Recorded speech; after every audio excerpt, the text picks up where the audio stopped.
Now, you are actually into fine art photography, right? Mm-hmm. So tell me a little bit about that. Like, what piqued your interest in photography and when did you start doing that?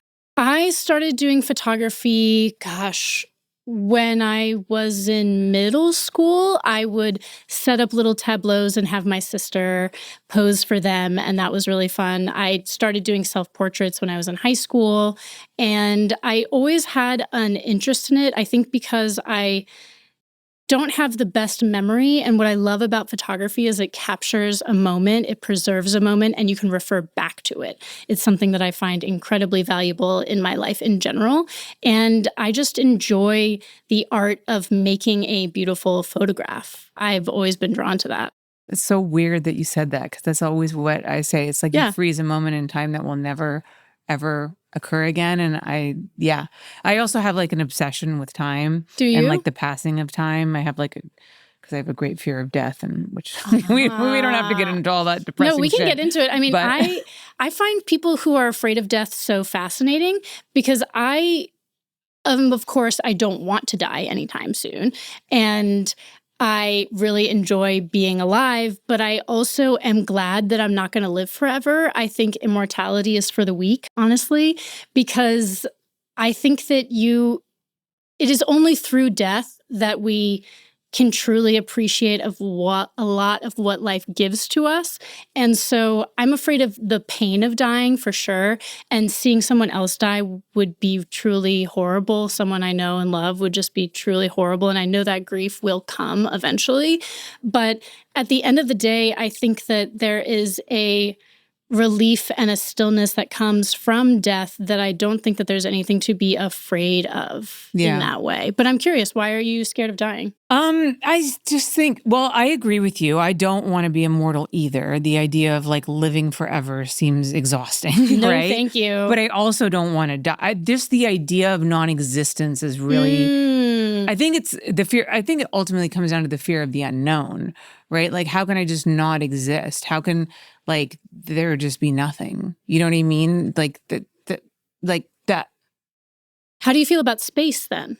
I don't like it. I had a feel. I think honestly, this is so I don't like interesting. it at all. This is so interesting to me because I think a lot of people who don't like that vastness, that unknowingness of death, also do not like space because it has a lot of similarities. No, So never would never go to space. I would go to space in a heartbeat. I would love to go to space. Fuck that. Yeah. See, I think it's so weird because I actually was going through my old podcast and I was like kind of re-editing some reels, and I came across a podcast I did with Mia Malkova, and we had a long talk about this, about death. And this was actually, I was talking about my dad and how his health was failing, and this is before he died. And he died like a couple of years ago. And so it was kind of weird to watch it now, like on the other side of that experience. Yes. And I had just talked to him about dying when I did that podcast with her. And I had asked him if he was afraid to die because I knew like it was coming. And he told me that he wasn't afraid of dying, and that he felt that, you know, his life was like this small blip on, you know, the vast, you know, on the vast like line of eternity. And like that brought him comfort that like he was just a speck of dust in the universe, which I was like, how is that comforting to you? Yeah. You know what I mean? I also find it very comforting, the idea of just not existing anymore. Yeah, I think you and him were like aligned in Yeah. that in a lot of ways. But again, this is all just a thought experiment for me, right? Like when it comes time, who knows how I'll feel. Right.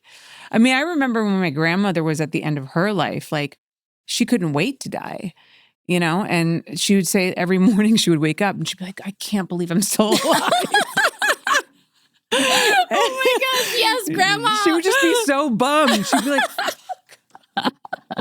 alive again. I know. She was like, come on. I mean, she had like all of her mental faculties. Like she, you know, she just like her body was failing her and she just hated that. And she also like, you know, her husband had died and she just was ready to go. And she actually had a wonderful death. She like woke up in the morning. She went down to like the river. She lives in South Africa, like watched the kids play. I have a huge family over there. Had like her watered down half whiskey at noon, went to take a nap and died. Wow. great way to go out, That's a right? great way to go Yeah, out. Absolutely. Absolutely. But yeah, anyways, so I've had this like obsession with time because like every time I go to bed, I think about like that's another day that's like been stolen from me. Stolen from you? and how like what did I achieve today? You know, like how was Interesting. was today like did I do something that was worthwhile today? Like what Is it a sense of like value? There's like a sense of self-value that if you weren't productive that day, like you don't feel as valuable? Yeah, I think so too. I have feel like that. an obsession with productivity as well. Those are tied for sure. Yeah. So anyways, therapist, let me tell you what else is wrong with me. Yeah, you know, what else do you need to unload? Do you have a couch I can lay down on? My lap?